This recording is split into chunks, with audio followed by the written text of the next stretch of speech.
Welcome to Sacrilegious Discourse. For this is what the Sovereign Lord says. Why do you need prophets to tell people who you are and what you want? If you can justify everything that the God of the Bible has done, then you can justify any of your behavior. A lot of this mentality is trickling into what is now mainstream right-wing Christianity. I am capable of empathy greater than this God of the Bible. This is a Bible that they tell kids. This is the good Lord. This is the good book. He is fantasizing about murder, mass murder. Head over to sacrilegiousdiscourse.com right now to find out how to leave us a review or support us on Patreon.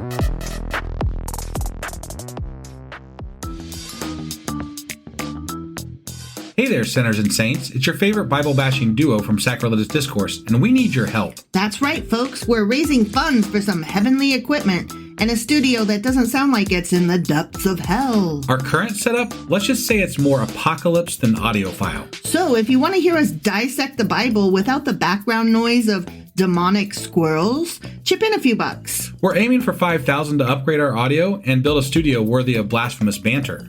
Donate today and help us spread the good word of atheism. You can find a link right on our homepage, sacrilegiousdiscourse.com. Every dollar counts. Even if it's from your collection plate.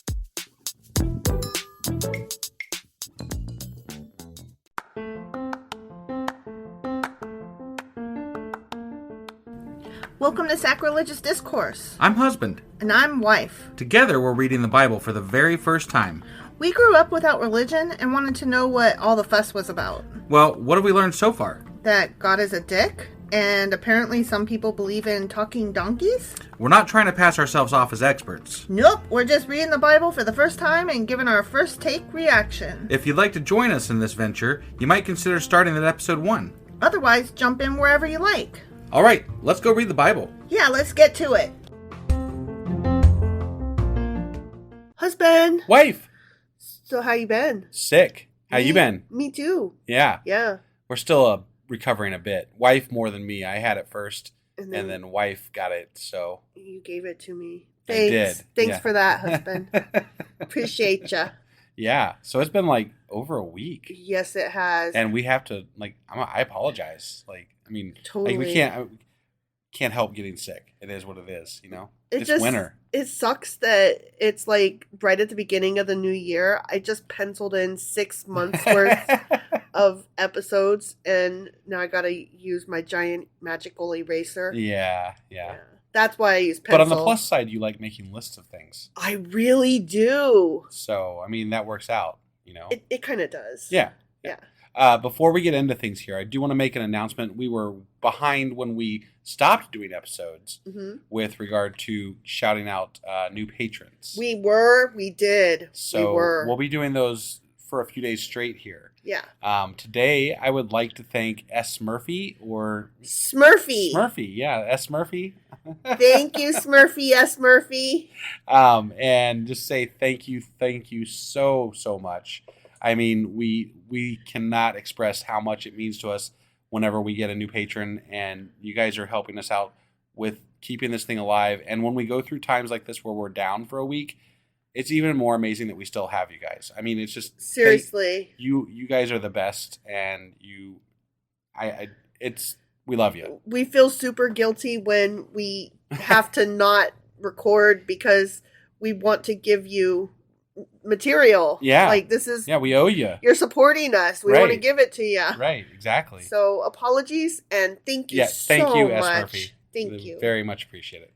That being said, let's go ahead and talk about our episode. Oh, yeah. And, what do you do? I have no clue what we talked about last time. I started to ask, do you even remember a little bit? No, it's been too long. I actually kind of do, because the last thing we did was a Q&A over the final song.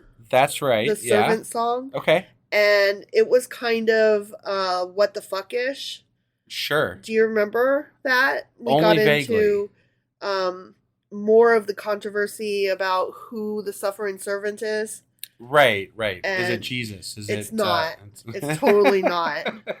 It's really not. And, right. And early on, during the time when Christianity was first forming, the Christians recognized that it wasn't Jesus. Right. There's even people on record saying as much. Yeah, So, yeah. yeah, that's interesting as well. Right. So, that is where we were. We left off with Isaiah chapter 52, Okay. mid-song. Okay. All right. All right. And So that means that today we're going to be getting into... Isaiah chapter 53. Awesome. Let's go do this. Okie dokie.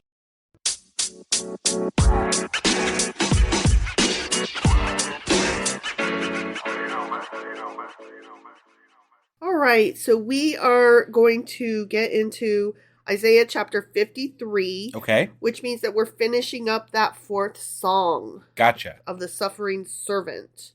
And that one goes through Isaiah chapter 52, verse 13, through chapter 53, where we're at, verse 12. So Okay. I'll try to keep my mind out and say, that's it. That's the end of that song. Okay. Okay. Sure. So there we go. Sounds great. Here we go. Mid-song. Ah, who has believed our message? Not me. Oh, sorry. That was not an actual question. I wasn't prepared for that. And to whom has the arm of the Lord been revealed? Not I. Again, yeah. He grew up before him like a tender shoot and like a root out of dry ground. He had no beauty or majesty to attract us to him. Sure as fuck did not. Mostly he was just kind of an asshole. Mm-hmm. Nothing in his appearance that we should desire him. Are we talking about God? That's what it sounds like, right? Okay. But I mean... Oh, you know what? No, I think... What? Or is this the servant? Because remember, the servant's ugly as hell. Yeah, I think we're talking about the servant. Because he got That was leprosy. that was one of my favorite things when they were like, this dude's ugly. Yeah. And I'm like, and they think this is Jesus? Right? Come on now. Right? Yeah, because he's ugly as fuck because he's got the leprosy. Yeah. Yeah. He was despised and rejected by mankind, a man of suffering and familiar with pain. Mm. Like one from whom people hide their faces, he was despised. Damn. And we held him in low esteem. Well, I mean, that happens in society, I guess. Sometimes. There's a lot of people that hold me in low esteem. Guess how much it impacts my day-to-day? 0. Right. Yeah. Right. Because I ran out of fucks a long time ago. Right. Yeah. Surely he took up our pain and bore our suffering, yet we considered him punished by God, stricken by him and afflicted. But he was pierced for our transgressions. Oh, wow. That's some imagery, huh? Right? Yeah. Right? You can see why them Christians get all Right. excited. Interesting. Yeah. He was crushed for our iniquities. I don't remember Jesus getting crushed, but okay. Well, I mean... I guess you could take that in many different ways. Yeah. So, His spirit was certainly crushed. but again, this is like the Jesus story was written with the knowledge of what happened in Isaiah, and if you wanted to fit a story in there, Yeah. you would take all the things and say, we're going to make this work. Yeah, exactly. Exactly. The punishment that brought us peace was on him, and by his wounds we are healed. Wow. Okay. Man, that's wow. Okay. Again, I- I just said, like, I can see why you would think that if you were brought up in the church. Sure. You know? Yeah. Why wouldn't you think No, that? it seems very direct right here. Yeah. I mean, We all, like sheep, have gone astray. Each of us has turned to our own way, and the Lord has laid on him the iniquity of us all. He was oppressed and afflicted, yet he did not open his mouth. He was led like a lamb to the slaughter, and as a sheep before its shearers is silent, so he did not open his mouth. By oppression and judgment he was taken away. Yet who of his generation protested? For he was cut off from the land of the living. For the transgression of my people he was punished. He was assigned a grave with the wicked, and with the rich in his death, though he had done no violence, nor was any deceit in his mouth. huh. This feels so Jesus-y. It really does. I can't help it. I know I'm not supposed to be reading this like with that in mind, but I'm not reading it in a vacuum. I can't help but bring what I know to the table, you know? Yeah, no, it definitely, again, I'm going to say this again. The Jesus story was written later. Yeah. with the knowledge of this story, Yes. with the knowledge of this quote-unquote prophet. Right. So. Right. Yet it was the Lord's will to crush him and cause him to suffer, because the Lord is a dick. And though the Lord makes his life an offering for sin, he will see his offspring and prolong his days, and the will of the Lord will prosper in his hand. After he has suffered, he will see the light of life and be satisfied. By his knowledge, my righteous servant will justify many, and he will bear their iniquities. Interesting. All right, here we're coming up on verse 12, the end Okay. of the song, which happens to be also the end of the chapter. Oh, okay. All right. Well, that makes it easy. Yeah. Therefore, I will give him a portion among the great, and he will divide the spoils with the strong, because he poured out his life unto death, and was numbered with the transgressors. For he bore the sin of many, and made intercession for the transgressors. That was very. You're spot on. That is very Jesus-y. Right? And I don't know what to do with that exactly, other than to say again that We're in Deutero-Isaiah. We're in the part that was written way later. that doesn't matter. It does matter. We're in the part that was written during the time of Christianity instead of back in Isaiah. This was written, I thought, in the time of the exile. No, the first part of Isaiah was Proto-Isaiah. Okay, I thought that was written in the time of Isaiah. And the first, exile. The first part was written in the time of Isaiah, which was the time of the exile. We're going to have to go back and study this because I think you're wrong. We are in Deutero-Isaiah. Yeah, no, I understand that. But the later portion was written during the exile when Cyrus was around, which was pre-Christianity still. Oh. So that's what I'm saying, is that I thought it was 200 years later.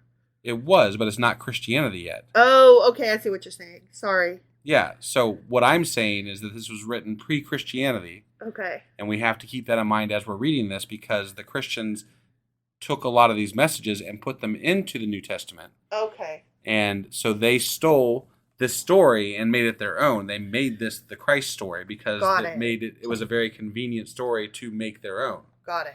At least that's how I would take it, right, reading it the way that we're reading it. Because nowhere in there does it say anything about him being the Son of God or anything like that. It just has this story about this person who suffered for the sins of other people, right? Right. Which sounds close to the Jesus story, and it sounds like they took that message and incorporated it into the Jesus story. Okay, I see. But so you're not saying that this story was written and retrofit into what already existed. You're saying that Christianity was written and retrofit into Isaiah. Yes. Okay. That's what I was saying. Okay.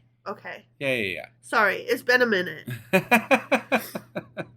So I just wanted to clarify because I appreciate that was an important point for me, at least. Yeah, and I know we don't want to talk, like we've said in the past, that we don't want to talk a lot about Christianity, but I think it's unavoidable, especially with this verbiage. Like, we have to talk about it. Yeah.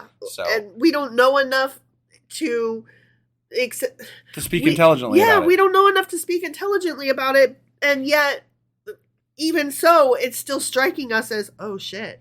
But it also still strikes me as obvious that they could take this story and retrofit the Jesus story into it. Right. And that it makes sense why they would do that, even because it's such a strong story that is... This character, the servant, is a very strong character in this Bible that we've read so far. Right. So, I mean, definitely they were going to want to take this and do something with it. Right. And to make this the Jesus character for them makes a lot of sense. And to attribute it to this great prophet. Right. I mean, that's just even prettier, you know? No, definitely. Put a fucking bow on it and call it done. Exactly. That being said, Speaking of done. Yeah, I don't really know what else to say about it other than, all the shit that we said about it. So I'm glad to be back, though. I am too. This feels good to get an episode under our belt. It really does, because I was starting to feel a little desperate. Like, am I going to remember? I couldn't even, I had to think about how to pull up the different places that I go to read this. I mean, the struggle for me is going to be because, my routine after we're done here is a very quick, Copy paste, do, click, click, click. But like I'm out of practice for a week. So. Right? It's so funny. Like you think you have it down and then you miss a week and everything's new all over again. Yeah. Yeah. We missed you guys. We did. We missed the work and we missed doing this. Exactly. We did. Yeah. So that was Isaiah chapter 53. Sure as fuck was. Which means that we'll be back tomorrow. Assuming nothing else goes wrong. With Isaiah chapter 54. All right. We'll see you guys then. Bye.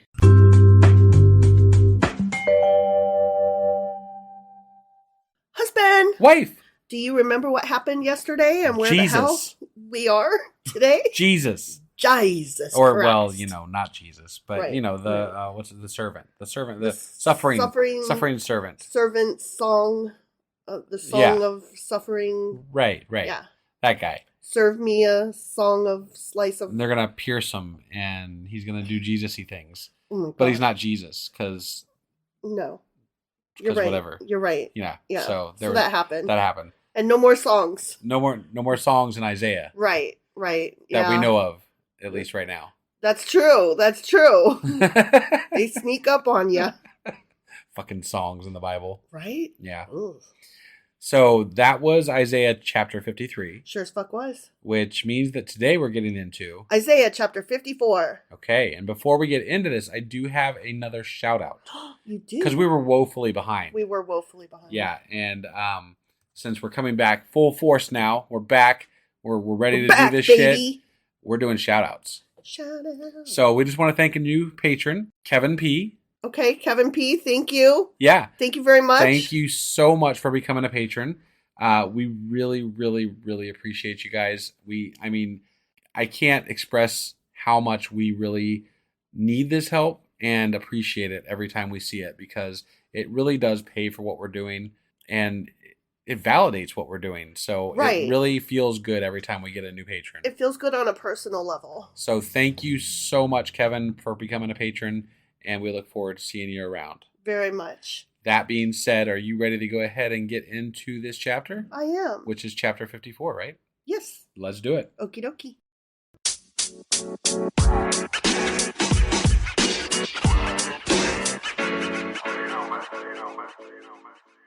Okay, now before we jump into Isaiah chapter 54, okay, I did want to clarify a point that I kind of messed up before when you were right and I was wrong. Yes, okay. Okay? Yeah. So chapters 40 through 55 of Isaiah are known as Deutero-Isaiah, and they do date from the time of the Israelites' exile in Babylon. Right. So that is what you had said. Sorry, thank you, sorry. No, yeah. I just wanted that. I only stuck to my guns because I knew I was right. Yeah. Like, I don't know why you go through this weird apology that you do. I'm like, I literally just conceded to you, and you're like, my wife. You might get mad at me, so I gotta be like, I'm sorry for being right. No, look, I never mind you being right. Just if you are going to argue with me that hard, you better be right. Right. Yes. Because at the end of the day, I do want the correct information. It does worry me sometimes that self-preservation, I don't argue with you enough sometimes. Yeah, you should argue with me if you know you're right. Yes, and I generally do. Yeah. I generally do. And you usually are. Like, when you stick to your guns, you usually are right. Right. There's been a couple of times when I was wrong. Yeah. Yeah. But not many. Those felt good. Wife's got to win sometimes. Yeah. Are you saying you let me win every once in a while? No. You totally win those. On merit. Wow. Yeah. Okay. Right. I appreciate that. Yeah. Oh, real quick before we actually jump into the meat here. Because this is coming out on Tuesday, and if you're listening before 10 p.m. on the Tuesday, I just wanted to reiterate real quick here at the beginning of the episode so that you don't forget that we have a live Discord event every Tuesday night at 10 p.m. We do. And the link is always in the show notes to join our Discord server. Which you should do because it's so fucking fun. It really is. We have a blast, and I don't know of a better social media outlet that's available than Discord. We've had so much fun there. So that being said, we can go ahead and move along to the episode here. I love people on Discord because we get to interact with them and it's so fun. Yeah. I just want more of them. I know. So me too. Join us. And don't worry about not knowing anything about Discord. Right. Join anyway, because most of us didn't know shit about it. I still don't know shit about it. Right. Half the time, no, about 3/4 of the time, I still can't even figure out how to get into the goddamn room or whatever it's called. Right. So, yeah, welcome all. Yeah. All right, Isaiah 54. Ready? I'm ready. Sing! No. Sing! I don't want to fucking sing. I thought this wasn't a song, god damn it. I'm sorry. You told me there's no songs. Well, this isn't a song insofar as. I know. Okay. That's right. But Sing! I'm not singing. Barren woman. Oh, I'm not talking to you. Well, you are barren, but you're not a woman. You who never bore a child, burst into song, shout for joy. You who were never in labor, because more are the children of the desolate woman than of her who has a husband, says the Lord. That more are the children of the desolate woman. What? Yeah. I think they're trying to allude to some sort of a metaphor here. Yeah, or something. they are definitely. But Israel is like a barren woman who has a child. Got it. Then gives birth to a child. Okay. All right. Yeah. That's enlarge the place of your tent.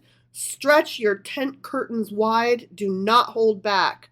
Strengthen your cords. Strengthen your stakes. For you will spread out to the right and to the left. Your descendants will dispossess nations and settle in their desolate cities. See, I mean, they weren't completely wrong about that, Right, because right. recently Israel did displace a bunch of people. They sure as and fuck try did, to didn't settle they? in their places. So yeah. Do not be afraid. You will not be put to shame. Do not fear disgrace. You will not be humiliated. You will forget the shame of your youth and remember no more the reproach of your widowhood. Why is widowhood shameful in the first fucking place? I don't know. That shouldn't be. I'm here to tell you, just so you know, if your spouse dies and you had no hand in it, you ain't got to be ashamed of being unmarried and your spouse died. Right. Like, you can be aggrieved or you can be, like, joyous if your marriage was shit. For that matter, if your husband was an asshole and you left him, you don't have to feel That's ashamed what I for just that. said. I mean, anything Yeah. that you choose to do, as long as it's the right thing for you. That's what I'm saying. You know, that's all. That's what I'm saying. Okay. Yeah. Yeah. Yeah. Don't feel shame, though. No shame. No shame. Yeah. For your maker is your husband. Get the fuck out of here. The Lord Almighty is his name. The Holy One of Israel is your Redeemer. He is called the God of all the earth. So God is our husband? Mm-hmm. Okay. Yeah. There will be more of this alluding to God and Israel and faith as a marriage. Yeah. There's going to be so much more of that coming up, and a lot of it in the New Testament, and it's so irksome because it's not just that it's alluding to this marital relationship, it's alluding to a marital relationship where, and the man's in charge though. Right. And the man is either the husband or God.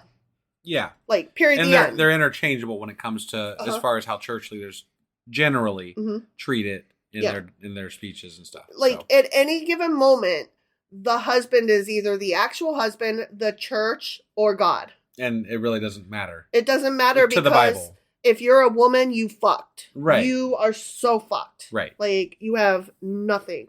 And that feels a little bit like, oh, then I'm not going to do this. Right. Why would I on purpose sign up for this life of not counting in this marriage? No thanks. Yeah. The Lord will call you back as if you were a wife deserted and distressed in spirit. Because heaven forbid that a woman be happy on her own with no husband or no spouse. Because nobody likes being alone, period, the end. It's funny how often, you just touched on that this is going to happen a lot, but like even previously in the Bible, there have been so many references to like pain being equated to women's childbirth, right? And something that the men who are like manly men, God, church, father, husband, has never experienced. Right. And it's written, I mean, obviously we all know that this is written by men. Right. I mean, 100%. So it's interesting that they are so, they want to compare so many things to women's plights and different things like that because they don't understand it, but they want to claim that they understand. I think it's because they don't understand it that they have to have some kind of ownership of it. We recognize that it's painful. Well, and to See me, how we recognize how painful it is? I feel like part of it is that they don't really understand God either. So like them not understanding women is a similar, take. Like they don't understand women as much as they don't understand God. So let's just compare the two. Sure, let's just put all the marbles in one bag. Sounds good. The Lord will call you back as if you were a wife deserted and distressed in spirit, a wife who married young only to be rejected, says your God. I see. Yeah, if your husband dies, it's because he rejected you. Well, you're a widow. Yeah, right. Yeah. Yeah, that sucks. Okay. Sucks to be you. Right. You're unloved and unwanted, and you're doomed now. Yeah. Nobody for you. Right. And if you don't like it, that sucks. If you do like it, that also sucks because nobody thinks you should like it. Right. For a brief moment, I abandoned you, but with deep compassion, I will bring you back. Wow, he actually admitted that he abandoned them. Wow. That's amazing. Right? Good on him. There's some growth for God. Can we go to therapy and talk about that? But why did you do that, though? But why did you do that? And then why did you deny it for so long? And what changed and made you feel like now is the time to share? Yeah, like, use your feeling words. Unburden yourself. Let's talk. In a surge of anger, I hid my face from you for a moment. Oh, wow. You was mad? He's admitting anger, too. Did you have mad? You put on your angry eyes. This is good therapy for God here. Mm-hmm, yeah. Mm-hmm. But with everlasting kindness, I will have compassion on you. I don't trust you that it's everlasting. Right. You might get mad again. Yeah, I was going to say, you just got done telling us how you were mad and how you abandoned us. Mm-hmm. So why should we trust that it's going to be different this time? Yeah. Those are the words of, let me think about it, an abuser. Yes. And a gaslighting motherfucker. Right. He's only admitting it because it behooves him to do so in this moment. Yeah. Like, that's exactly what a gaslighting, abusive motherfucker does. They never admit it. They never did wrong. If they did something wrong, you deserved it anyway. And what is wrong with what they did anyway? Yeah. And yeah, they did it, but fuck you for it. Right. And you should have done it too. Who do I sound like? I don't know. Trump. Okay. I sound like Trump. Got it. Sorry, I was not on the same page as you there. I sound like Trump. I didn't want to try to guess. But I also sound like my ex, but mostly I sound like Trump. They are kind of interchangeable in some ways. Honestly. Yes. It's called narcissism. Right. The medical term, not the looking at yourself in the mirror because you love yourself. The fact of the matter is, clinically, the narcissist actually does not love himself in any way whatsoever. Right. I think God is definitely a classic narcissist. Oh, yeah, definitely. Most gaslighty, abusive motherfuckers are. Psychopath would be another thing. So, yeah. Yep. To me, this is like the days of Noah, when I swore that the waters of Noah would never again cover the earth. So now, I have sworn not to be angry with you, never to rebuke you again. What? I just sent you away to be enslaved for 400 years, for 200 years, whatever the hell it was. Yeah. And just trust me. Look, I screwed up once back then with the flood, and then I did it again. But this time, guys, it's not gonna. I totally mean it this time. I drowned all of you motherfuckers, and then I murdered all of you motherfuckers, and then I put the rest of you into slavery. Right. But I promise we're good this time. Mm-hmm. It'll never happen again. Don't you love me? I'm gonna love bomb you. Right. That's what it's called. I'm gonna love bomb you with gifts and words of affection and tell you how much. Oh my God, this guy's a narcissist, and I hate him so fucking much. Ugh. Okay. So Noah, blah, blah, blah. Though the mountains be shaken and the hills be removed, yet my unfailing love for you will not be shaken, nor my covenant of peace be removed. Unless I do it. Right. Yeah. I will give and taketh away, because I am Lord God, Alpha, Omega, and beginning. My name is I am, and boy am I. Terms and conditions apply. Right? Says the Lord, who has compassion on you. Afflicted city, lashed by storms and not comforted, I will rebuild you with stones of turquoise, your foundation with lapis lazuli. Wow. Because I want to see this city. Because in God's world, material objects matter. Right. Well, even back in Garden of Eden when he was Yes. like, and gold. Yes. There's gold there. No, that was exactly what I was going to bring up. Like That's when we so were reading funny. Genesis for the first time, gold comes up, and I'm like, what? Why do we care about gold? What did Adam need gold for? Right. This is it's a perfect garden for humanity. There is no bad. There is no need for anything you don't want for anything. And they were naked, so they didn't need it to decorate their bodies. Right. But there was gold. There was gold. Pure gold. Very pure Important enough that we mentioned that, and they were rich. Yeah. With gold. Right. Look how rich they were with all that gold that they didn't fucking need. Yeah. Yeah. I will make your battlements of rubies, your gates of sparkling jewels, and all your walls of precious stones. I call bullshit. So I don't think this actually happened. I don't either. Yeah. Well, I don't think he said it, and then I don't think he did it. Right. Well, I mean, you would think that. So we're talking like 2,000 years ago, right? Mm-hmm. 2,300 years ago, whatever, somewhere in that time frame. Yeah. If God built God Mm-hmm. built a city with fucking He built this city. gemstones for the walls and the whatever and the Lapis battlements, lazuli. we would find remnants of that. That would not have that. I mean, okay. I guess you could say They got maybe people sacked. plundered it all, I guess. Yeah, if the city got sacked. All right. Fair enough. All your children will be taught by the Lord, and great will be their peace. In righteousness you will be established. Tyranny will be far from you. Oh, okay. You will have nothing to fear. Bullshit. Except for me. Except for, like, wait, wasn't there a whole Holocaust? Yes. I would say that is something to fear. Right. Those people seemed very afeared, and rightfully so. And I would say in the grand scheme of things, this covenant that he's making again did not hold up for all of history. It did not.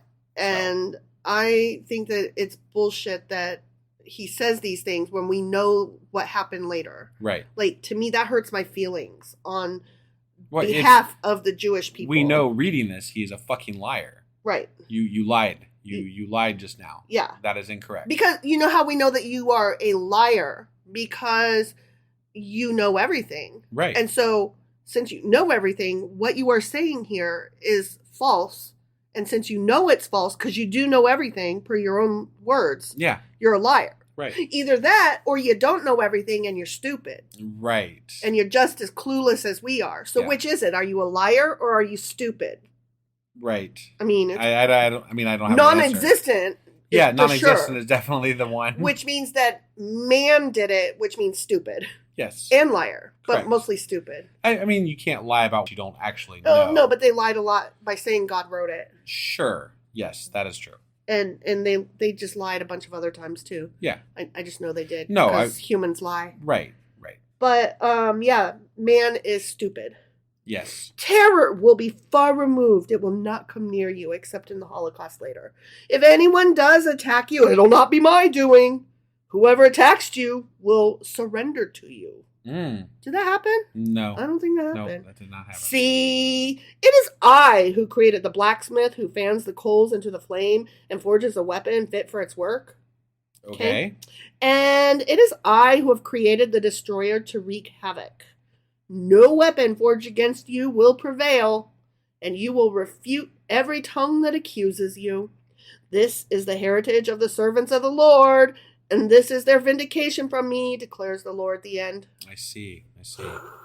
These things were written by people who were feeling good about their current situation and how Israel was coming back to full strength. And they were also know? trying to rebuild the sense of community and encourage the whole of all of the Israelites, come back, let's be it's fucking a community. propaganda, essentially. Yeah, it is exactly propaganda. So, and they know exactly what they're doing. I'm not going to discount maybe they do have some belief in God. Maybe they do actually believe what they're writing in these books, but they also have to at the same time know that they are lying with the words that they're writing. Yeah. Because they're literally making them up. Yeah. So it's kind of, I don't know. I don't feel great about it. You know? No, I'm not proud as a human. Yeah, for humankind, it's not a strong point, not a strong moment. No, Yeah. not our best. Right. All right. Well, that was Isaiah chapter 54. Sure as fuck was. Which means that tomorrow on our Discord, tonight on our Discord, we'll be back with... Our Discord. Which we'll be reading... Isaiah chapter 55. There we go. Sorry, I was like, I don't have a jingle for that. What's happening? No, I was looking for the one we're reading. Sorry. The episode we're reading. It's just that's like, it gets posted tomorrow, so I'm like used to saying tomorrow. But no, we will record it on our live Discord the same day that you hear this, assuming that you hear it the day it's posted. If you join us, yeah.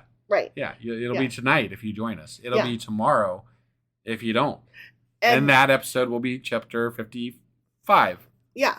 And, right? And if you are hearing this in the future, none of it applies to you. Yeah, so just ignore all that. Yep. All right. Yep. Thanks, guys. Bye. Bye.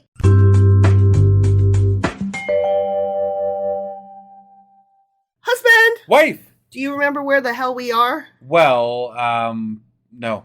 Oh. Wow, okay. I forgot to look up where we were. Oh my God. I know that we just finished with all the song stuff like 2 episodes ago. That was 53. And then yesterday we covered 54. Isaiah chapter 54. I can't remember exactly what we covered, so... He compared Israel to a barren woman who suddenly granted a child. That's right. It was, yeah. You're going to have lots of progeny, Israel. Men speaking for women type thing. Yeah, exactly. That was exciting stuff. Yeah. Okay. Good on you, me. Right, yeah.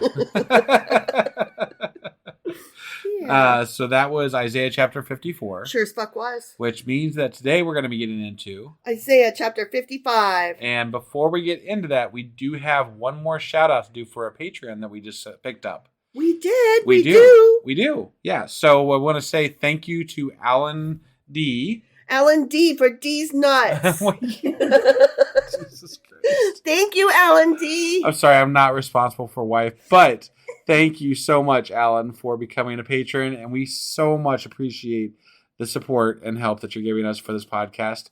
And you are legit the bee's knees. Yeah, for sure. For shizzle. And now that we've got that done, are you ready to get into Isaiah chapter 55? Uh-huh. All right. Well, let's do it. Okie dokie.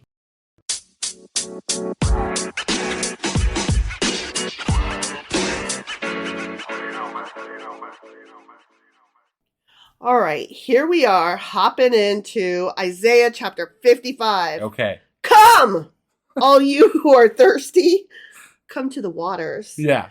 Ooh, that reminds me of the movie Saltburn. I don't know if any of y'all saw it, but if you know, you know. And that's all I'm going to say. I have not seen it, so I don't know. Do you want to know? Nope. No, you really don't. And you who have no money, come, buy and eat.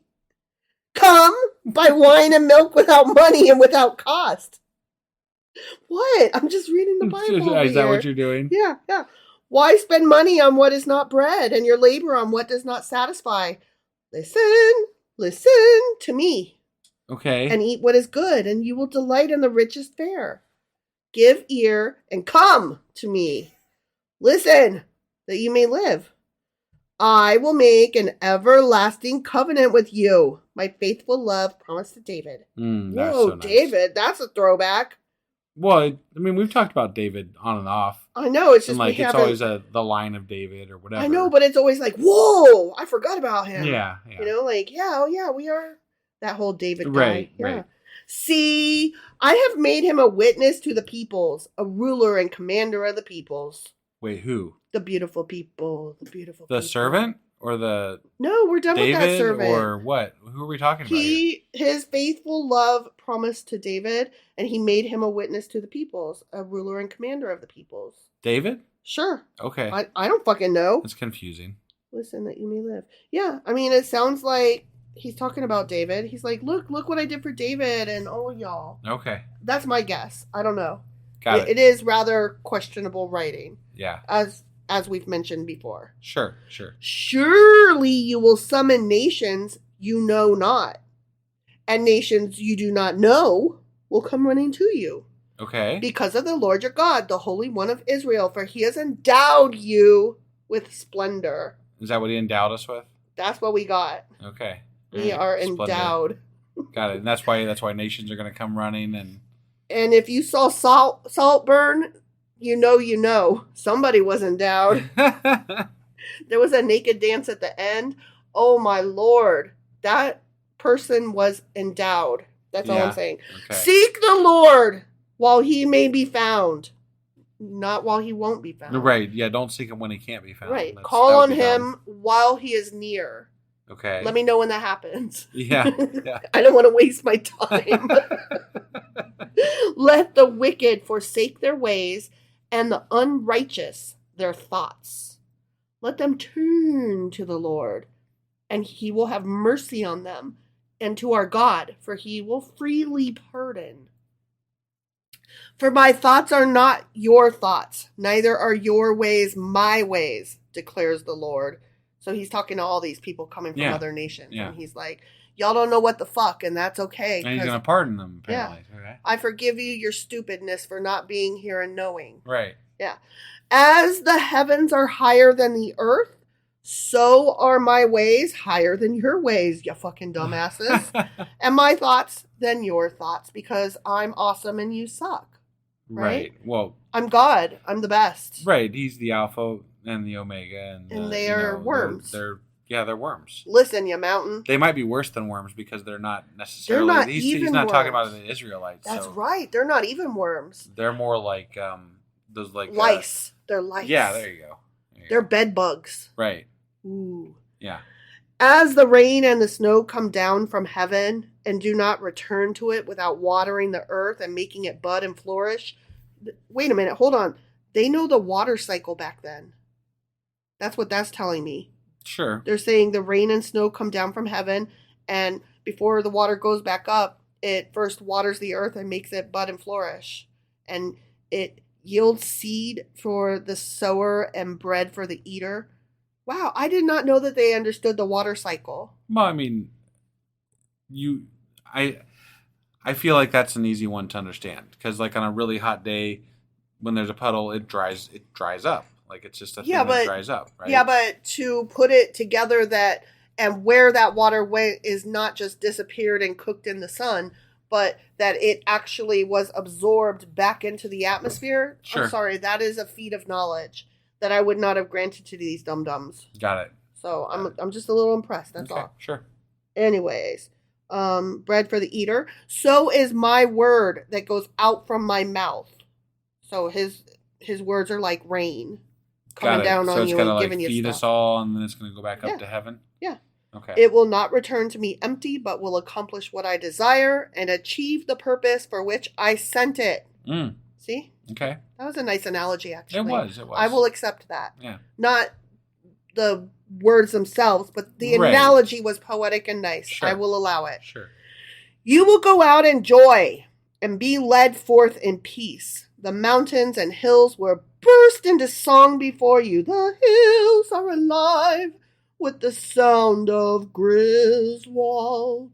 What? That's from one of the National Lampoon movies. Oh, they say that exactly? Yeah. Okay. Yeah, he does. I don't recall that. I want to say it's European Vacation. I could be wrong. Right. Somebody will correct me. But yeah, he's having a dream like as they're flying to wherever they're flying. And I'm pretty sure it's while they're on the plane. And I'm pretty sure it's European Vacation. And he's like in his Dutch outfit and he's spinning in circles. And he's going, the hills are alive with the sound of Griswold instead of music. Okay. Yeah, because the mountains and hills are bursting into song before him. Right. And all the trees of the field will clap their hands. Just clap your hands. Instead of the thorn bush will grow the juniper. And instead of briars, the myrtle will grow. So all of that Badlands stuff that was growing for a while, it's all going to go away and all the good stuff will come back. But wasn't that God's fault that was happening? Yeah. He caused that? Yeah. So and now he's like, I'm replacing it with good now. Right. It was we kind of bad, covered this in the last episode, but like he's a dick? Well, yeah. You don't get to like just be like he's back and forth with the way he thinks about things. He's an asshole one day and he's nice the next day, and then he wants credit for being nice that one day, and it's like, what if we don't want to give it to you? Yeah. And then he's turned into an asshole again. So it's the narcissist. Right. Yeah. This will be for the Lord's renown, for an everlasting sign that will endure forever. The end. Yeah. Do you think it No. endured forever? No, it will not endure forever. No. Definitely not. Yeah. So yeah, just more empty promises from God and bullshit Yeah. statements that are somewhat poetic. Yeah. But I did like the phrasing of the stupidity. right, yeah. But I don't think we have a lot to add to that. Do you? No. Okay. It was a very, very simple next episode. I mean, next, it was next only chapter. It was only 13 verses. Yeah, You know, what not you much gonna we do? can say. No. So that was Isaiah chapter 55. Sure as fuck was. Which means that we'll be back tomorrow with Isaiah chapter 56. All right, we'll see you guys then. Bye.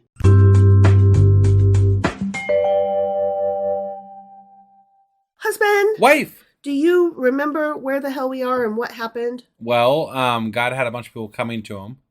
They were all coming. Yeah. Come! And he's going to promise real hard that he's never going to fuck everybody over again. This time for real. You said like for hard. real. Yeah, he's not a He liar. means it this time, though. Yeah, he does. He's for real. And you should always trust somebody who's broken lots of promises. Yeah, that always makes a lot of sense to people who want to trust somebody. Yeah. Yeah. Yeah. So that was Isaiah chapter 55. Sure as fuck was. And today we're going to be getting into Isaiah chapter 56. All right, let's do this. Okie dokie.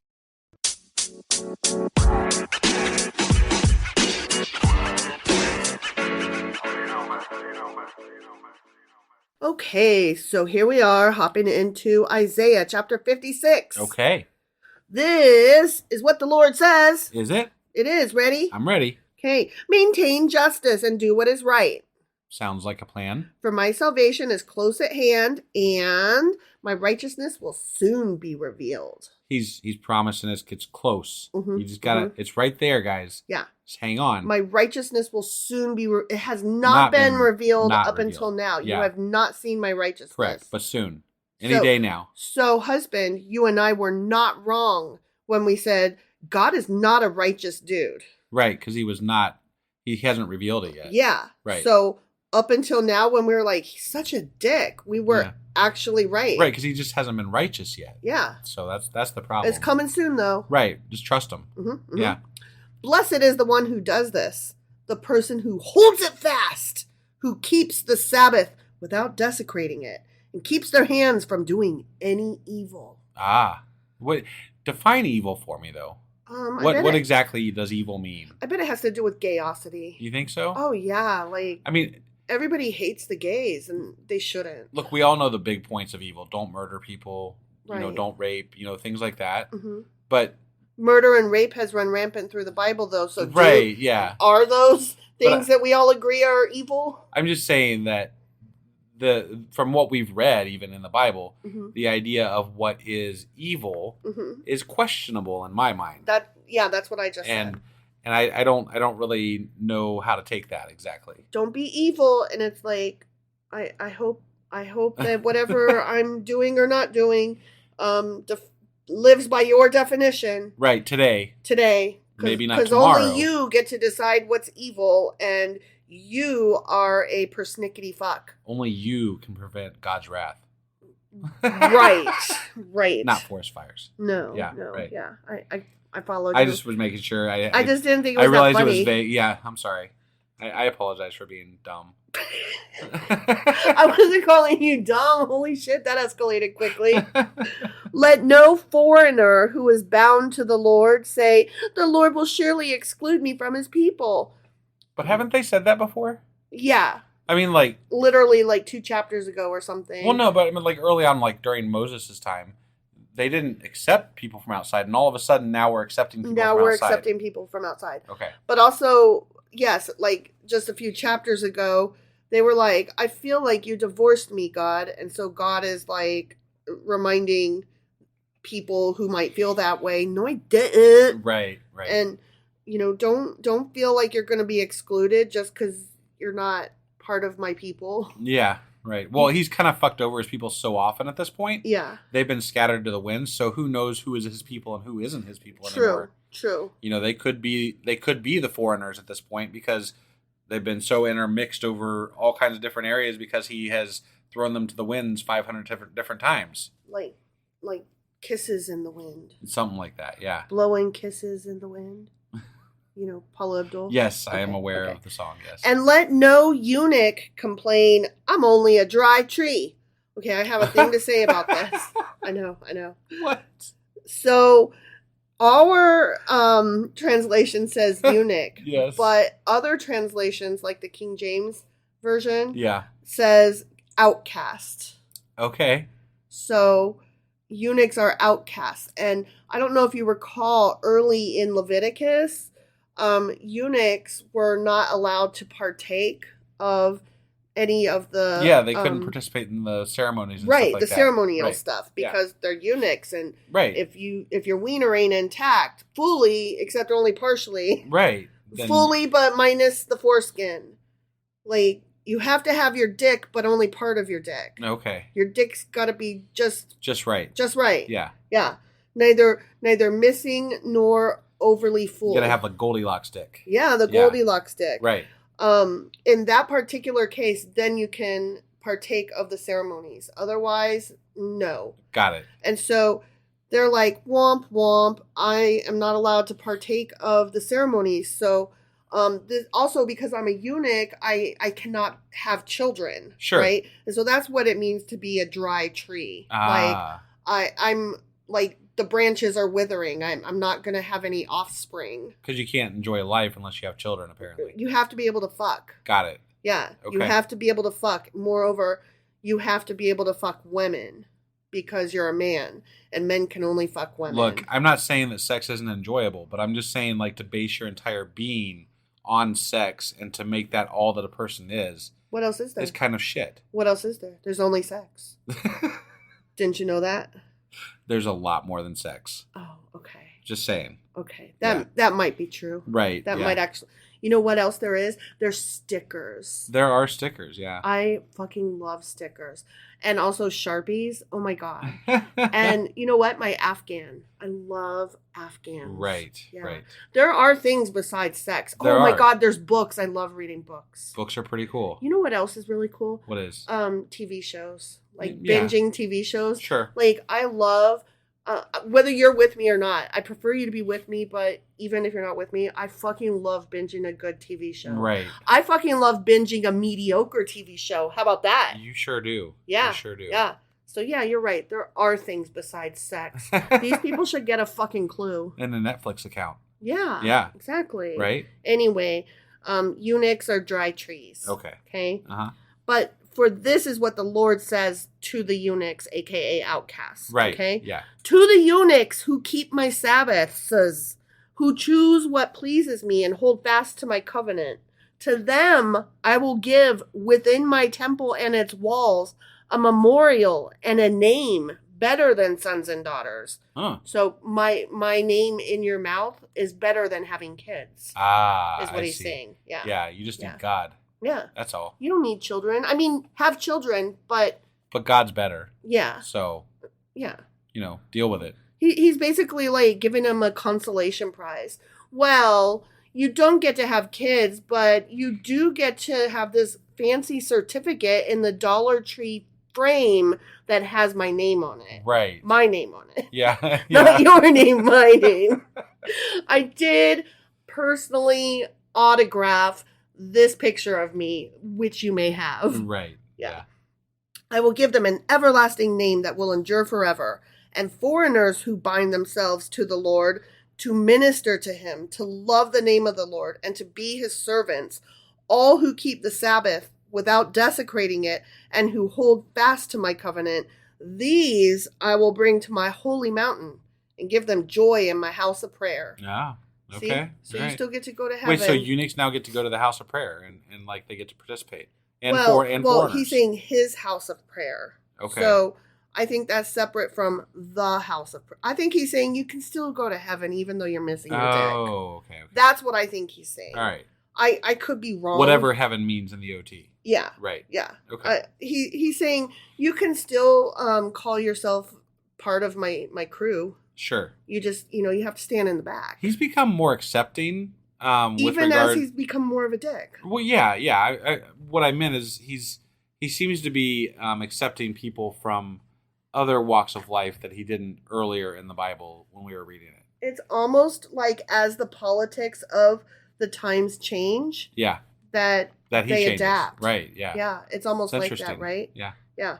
Okay. Their burnt offerings and sacrifices will be accepted on my altar. No, you were See, right. I was right. Yeah, you were right. Right. For my house will be called a house of prayer for all nations. See, he has changed his mind. He's like, why would I turn away your prayers and your incense? I mean, and I stuff? questioned that before, but right? Like, it's like he had to think about it, and he's like, hang on.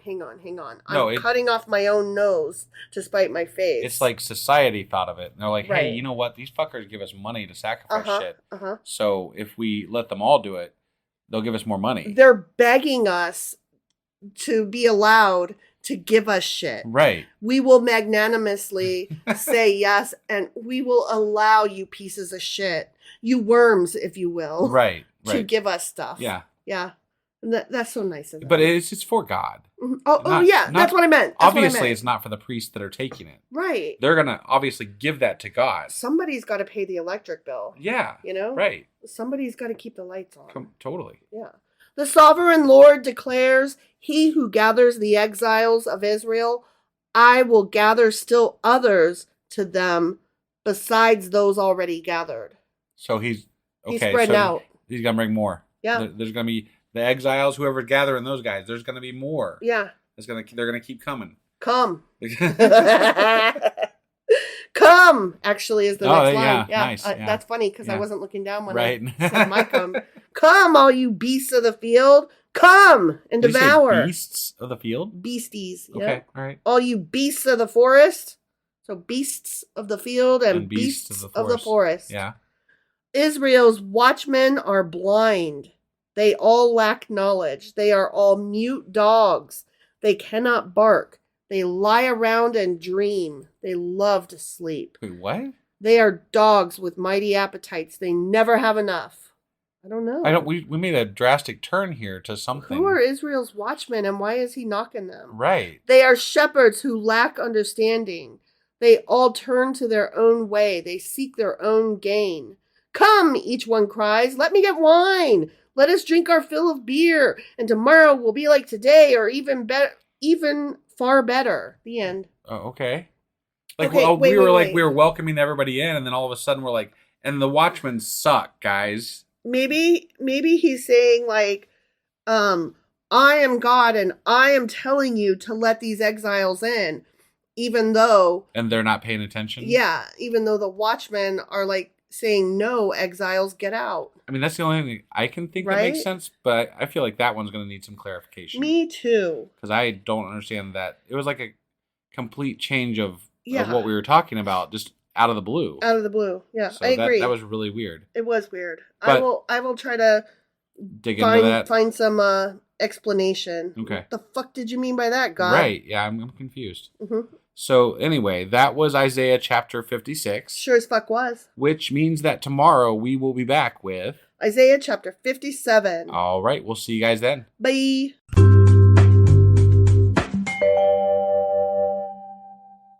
Husband! Wife! Do you remember what happened yesterday and where the hell we are? Well, as I recall, we read Isaiah chapter 56 yesterday. We did.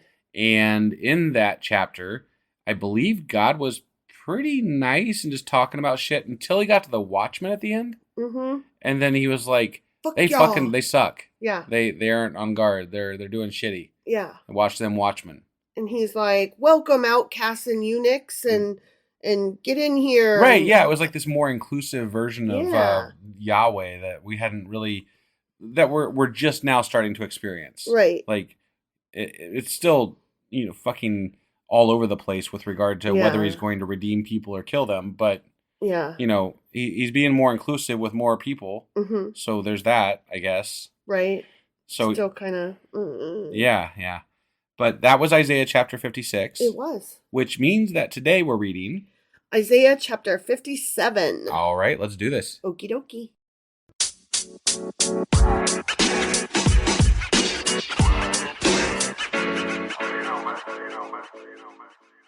All right, so we're about to hop into Isaiah chapter 57. Okay. But I am an asshole.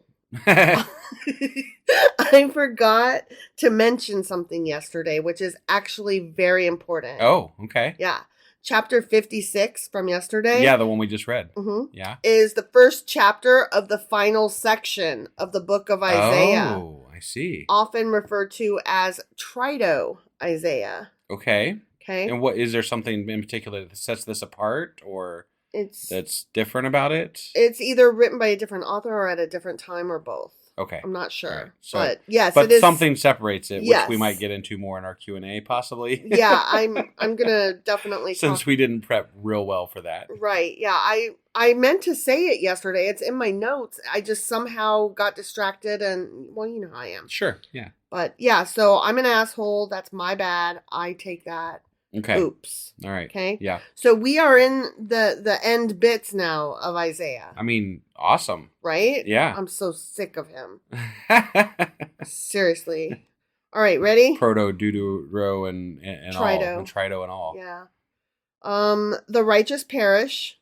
They Okay. do? They Wait. do. The righteous perish. And no one takes it to heart. Okay? Okay. The devout are taken away, and no one understands that the righteous are taken away to be spared from evil. Oh, how convenient.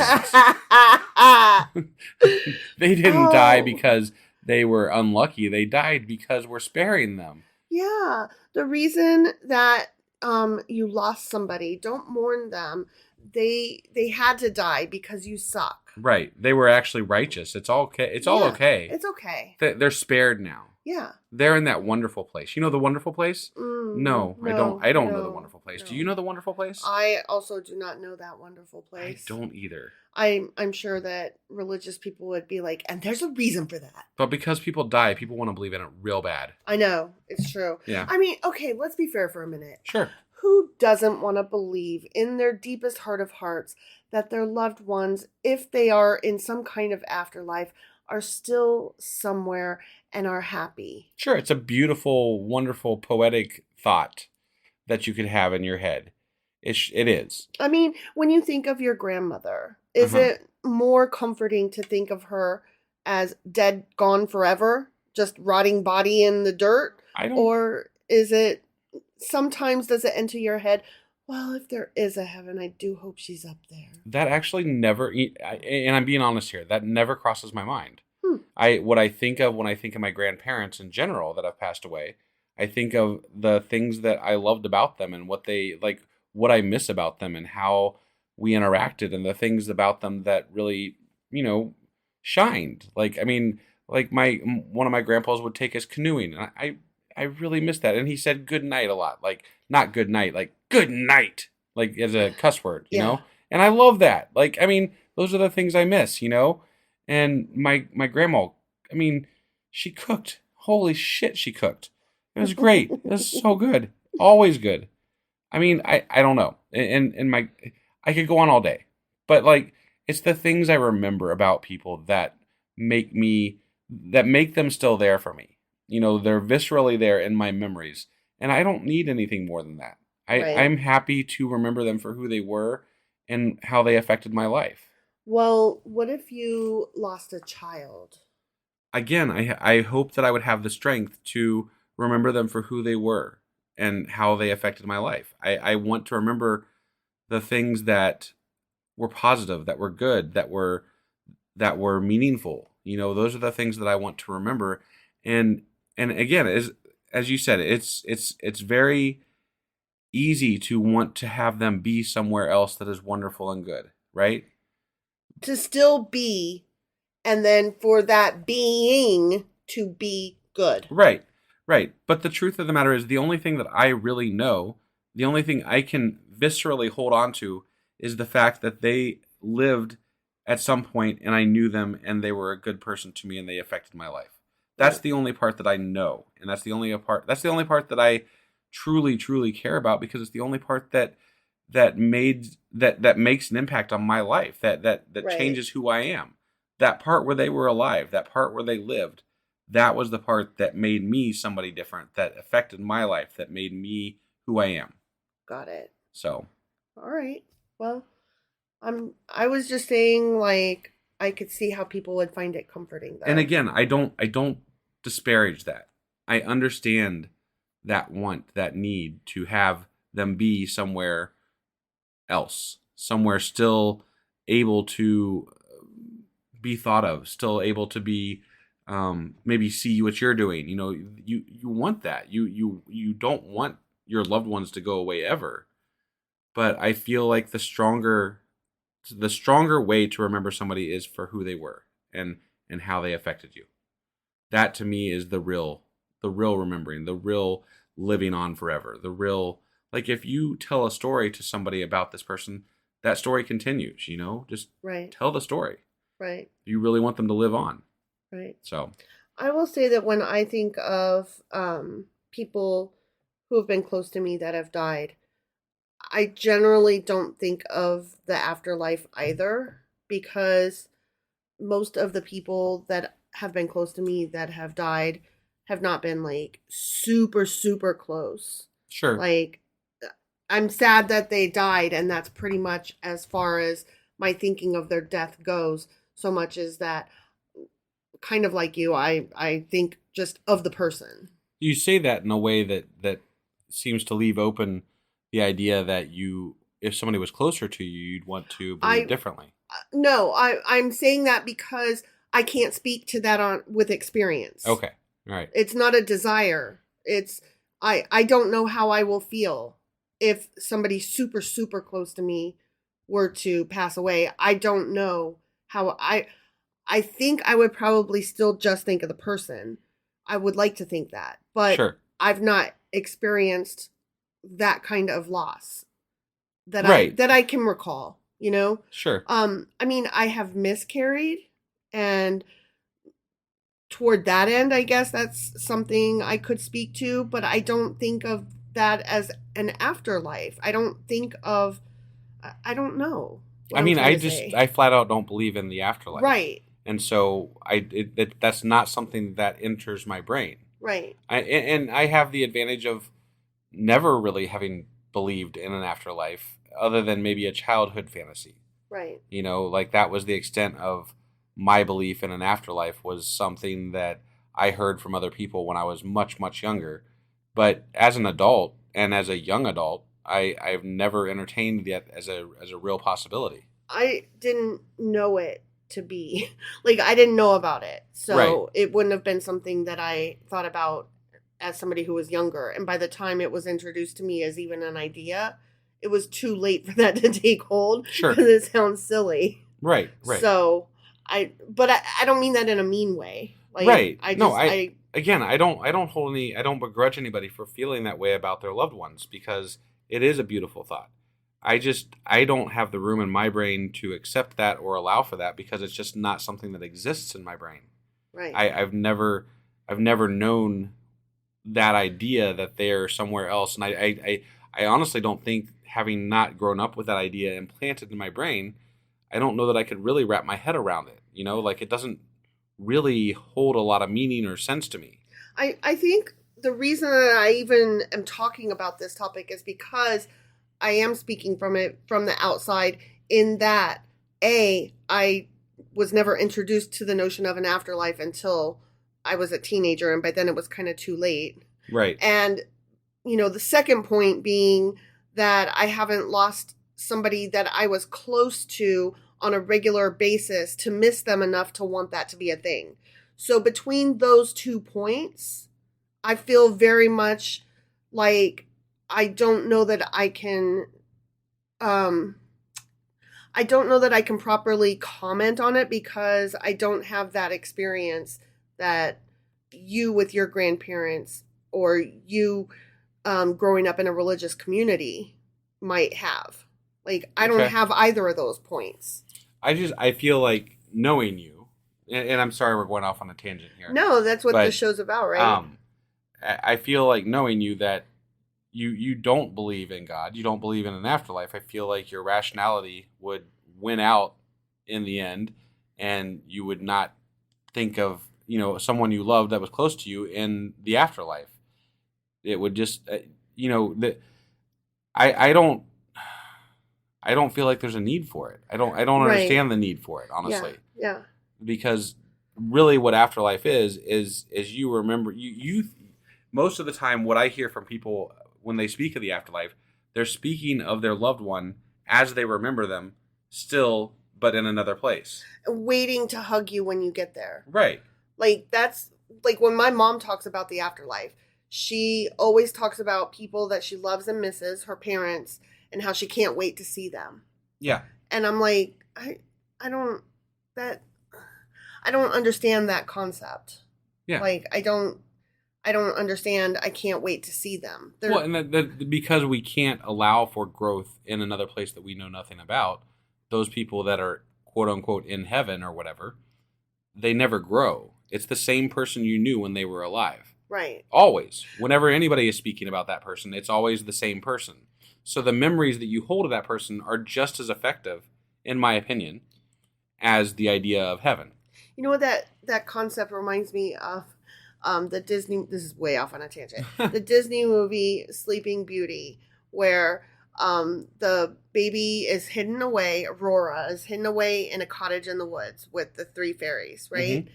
And for 16 years, they've kept her hidden away safely. And the witch is sending her minions out to find this child, right? And then right before Aurora's 16th birthday, the witch discovers that her minions are still looking for a baby. Like, they did not know to be looking for every year a child that had aged. Right. And that's out of sight, out of mind. Right. Like, that's exactly the concept that that brought to mind for me. The not aging and the staying the same. And yeah. Okay, let's get back on topic here. That was like a wild tangent that came out of nowhere. Right. Okay, so those who walk uprightly enter into peace. They find rest as they lie in death. Okay. So sure. They go to the heaven, I guess. Something like that. Sure. But you, come here, you children of a sorceress. Damn, they're sorceresses. You offspring of adulterers and prostitutes. Oh, man. That's mean to children. Right. What is they didn't have anything to say about that. Right? That's like, you remember how it was just on the verge of not being a real insult when we were younger, but like calling someone a bastard. Yes. Right? Yes. Like, I never understood, like, even when I was younger, I'm like, so what? That's the kid had nothing to do with that. It wasn't their fucking fault. You bastard. Like, you person who was born out of wedlock. Right? Wait, what? Sorry? Yeah. Like, I didn't do it. Let me crawl back into the fucking womb? I don't know. Who are you mocking? This is yeah. Talking to the bad children. Right, the people that were born of adulterers and sorcerers and stuff. And prostitutes. Yeah. Who are you mocking? At whom do you sneer and stick out your tongue? Why are they doing that?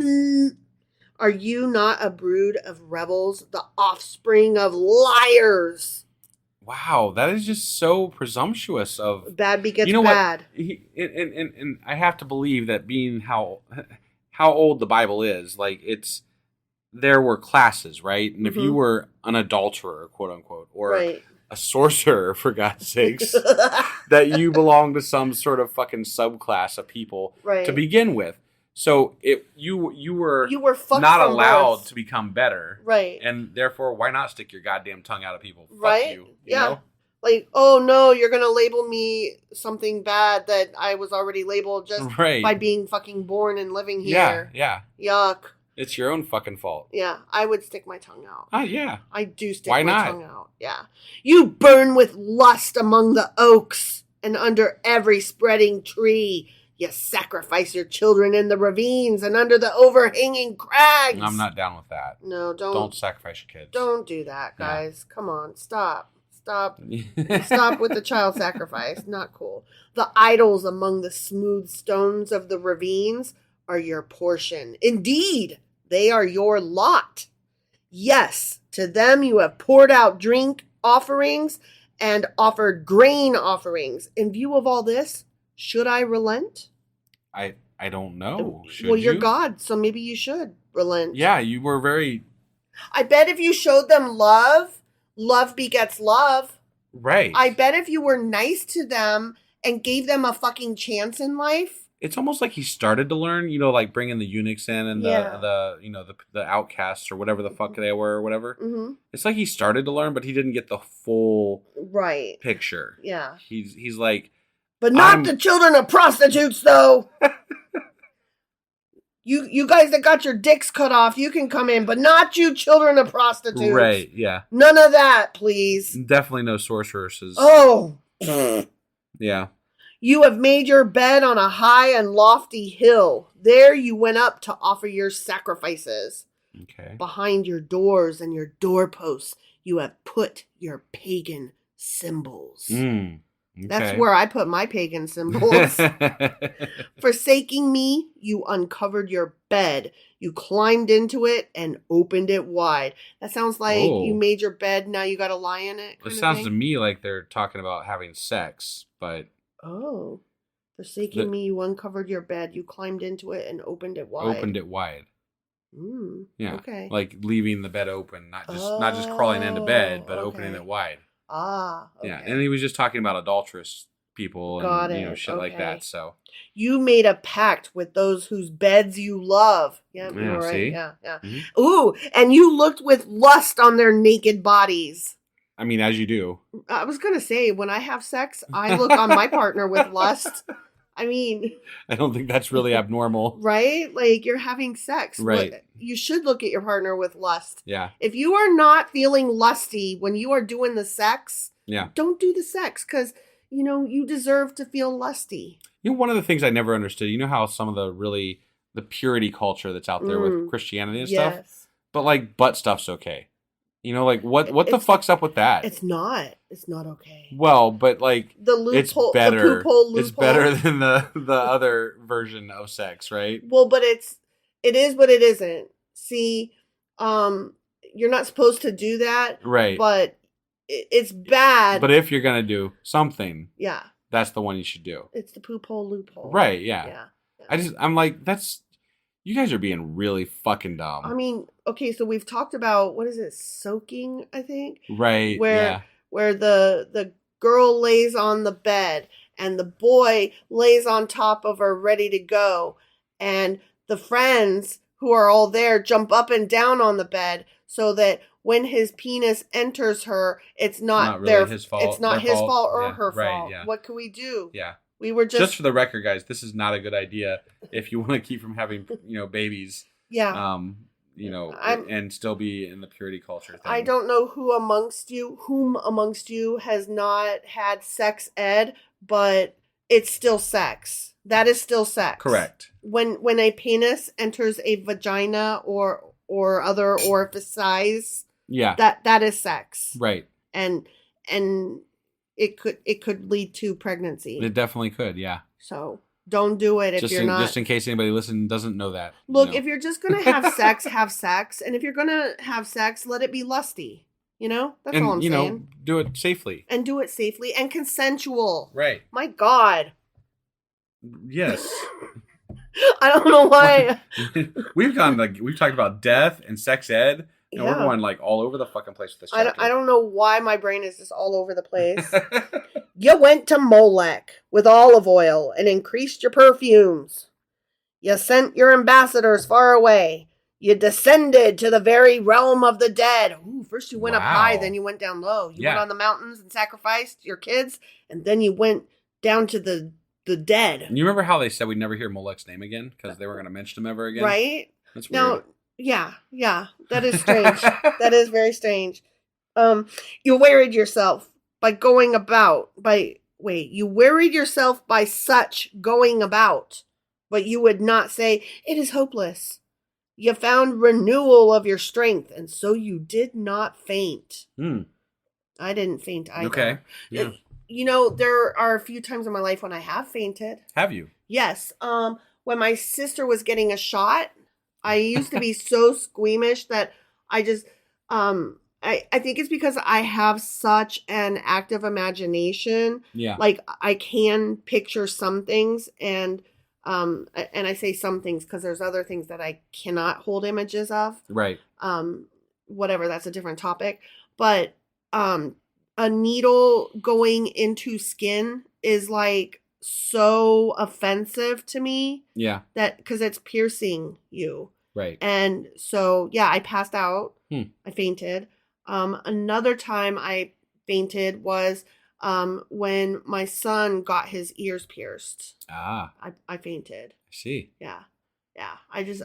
I'm a lot better now. I think I blacked out once on a what happened? roller coaster. Oh, really? Just for like a second. But yeah, it was like a loop-de-loop type thing. Oh, wow. And I feel like I'm pretty sure I blacked out for just like a second, like right at the top of the Oh, loop. wow. So. Have you seen those videos of people, like they get into the ball and the ball, like the ball catapults into the sky, right? Yeah. And then it like, when it falls down slowly or whatever, like it's on a stretch wire. Sure. And there are videos of people that they keep passing out all the way down, but they don't know. So they keep waking up and passing out again.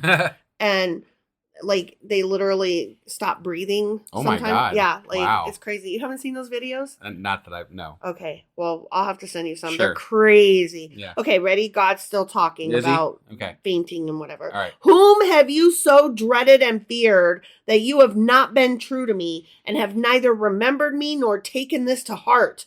Is it not because I have long been silent that you do not fear me? You just answered your own question. Right. Yeah. Yeah. You've been silent. You turned your back on them. Right. You said so. Yeah. That is why they haven't feared you. You stupid. Yeah. Yes, that is correct. And the only person telling them about you is some crazy fucking dude named Isaiah. Who ran around naked a bit. Yeah. Yeah. I will expose your righteousness and your works, and they will not benefit you. Okay. Okay. When you cry out for help, let your collection of idols save you. That is not nice. Because you've done such a great job, right? Right? You're killing off the people that are righteous. You're like, I'm going to save them by killing them. Right? And what? Like this makes no fucking... This chapter makes no fucking sense. No. Like, he's literally saying, I'm going to save people by killing them. I'm going to kill you for not having been saved. Or, like, what? Basically, I'm going to kill everybody willy-nilly. Right, I just like murder, basically. That's which pretty that much tracks. Yeah. That fucking tracks. The wind will carry all of them off. A mere breath will blow them away. But whoever takes refuge in me will inherit the land and possess my holy mountain. Unless they die first. Whatever. Yeah, right. And it will be said. Will it? Build up, prepare the road, remove the obstacles out of the way of my people. Okay. For this is what the high and exalted one says, he who lives forever, whose name is holy. He says, I live in a high and holy place, but also with the one who is contrite and lowly in spirit, to revive the spirit of the lowly and to revive the heart of the contrite. But, not them prostitutes. Yeah, kids. those ones. Yeah, they're too fucking lowly. Yeah. Yeah. And if you worship Moloch, it's right out. Yeah, fuck you. Also, if you're on your period, go away. I can't with you. Yeah. I will not accuse them forever, nor will I always be angry, for then they would faint away because of me, the very people I have created. You wishy-washy waffle and fuck. Yeah. Cool. He's bad. Yeah. He's bad. I was enraged by their sinful greed. I punished them and hid my face in anger, yet they kept on in their willful ways. I have seen their ways, but I will heal them. I will guide them and restore comfort to Israel's mourners, creating praise on their lips. Whee! You literally hid from people. Right. Because they were... You were so mad. What the... Okay, all right, sorry. Peace to those far and near, says the Lord, and I will heal them. Will you, or will you kill them? I don't know. Who knows? Who can know, right? It could go either fucking way. That's just it. Like, I feel like they're leaving this open to interpret. Like, you could interpret anything that happens to anybody as any number of things because they've left it open to all of the possibilities in any given instance. If you live and you're good, it's because I wanted you to live because you're good. Right. If you die but you're good, it's because I wanted to save you from all the bad. Right. If you live because even though you were bad, then I was using you as a tool for somebody. If you're bad and you die, well, of course you had it coming. Right. Like, yeah, there is no, you can, literally anything can happen. Right. And you can attribute God to it according to the Bible. Right. That we've read so far. Yep. Everything is covered. Yep. And it's bullshit. And like everything is covered because nothing is covered. Right. Because it's bullshit. Because it's absolute bullshit. Nonsensical. But the wicked are like the tossing sea, which cannot rest, whose waves cast up mire and mud. There is no peace, says my God, for the wicked. The end. Ain't no rest for the wicked. Money don't grow on trees. All right. Well. You never let me sing. Well, I mean, we did go off on tangents. It's fine. Yeah. So that was Isaiah chapter 57. Sure as fuck was. And that means that we'll be back tomorrow with Isaiah 58 in the Trito Isaiah section of this book. Actually, hold on a second. Oh, shit. Today is Friday. It sure as fuck is. So actually, tomorrow we'll be back with Q&A Saturday. And I apologize. Yeah, I was not paying attention. You fucked me up. Well, I'm used to ending, like we got screwed up earlier in Isaiah. Yeah. And we started ending on non-multiples denominations of 5. Yeah. And so I was kind of fucked up. Off. Yeah, I was off. Yeah. But yeah, it's Friday, so tomorrow's Saturday. Mm-hmm. So Q&A Saturday. Right. Yeah. All right. Bye, everybody. Bye.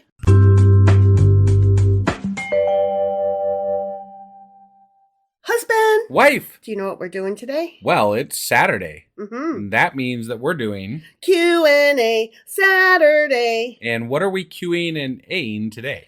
We are talking about Watchmen, and we are also talking about trees. Trees? Yeah. Okay. I know I was curious about the Watchmen because that was just out of the fucking blue. It was, but that is not as interesting as the trees. Okay. I'm intrigued.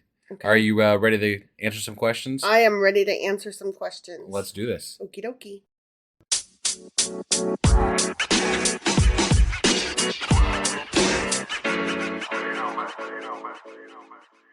All right, so we are doing Q&A Saturday over chapters 53 through 57 of Isaiah. Okay. And before I answer the question about the Watchmen, what I would like to do is go back a minute, because chapter 57, which is where we kind of start seeing the Watchmen, is a continuation of chapter 56.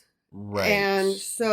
And those are the beginning of the last part of the book of Isaiah. Sure. So I kind of wanted to talk about that a little bit, because there's just a couple of things that bear mentioning. Right. Sure. Yeah. Okay. So as I said, chapter 56 is the first chapter of the final section of the book of Isaiah, often referred to as Trito Isaiah. All right. Okay.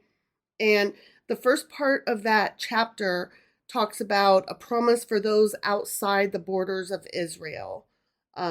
It's a call to righteousness for people who don't live in Israel. Like, God is talking to all of the outsiders who are outside the borders. Right. That's where he was like mentioning like the eunuchs and the foreigners and stuff like that. The foreigners first, and then the eunuchs and outcasts. Yeah. Right.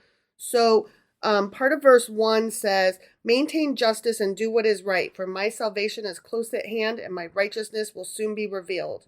And this message is directed to God's discouraged people who have slacked in obedience and righteousness. Okay. They see no reason to repent as long as things keep looking down. Right. They're like, I'm bummed. It's bad. This sucks. Whatever. Yeah.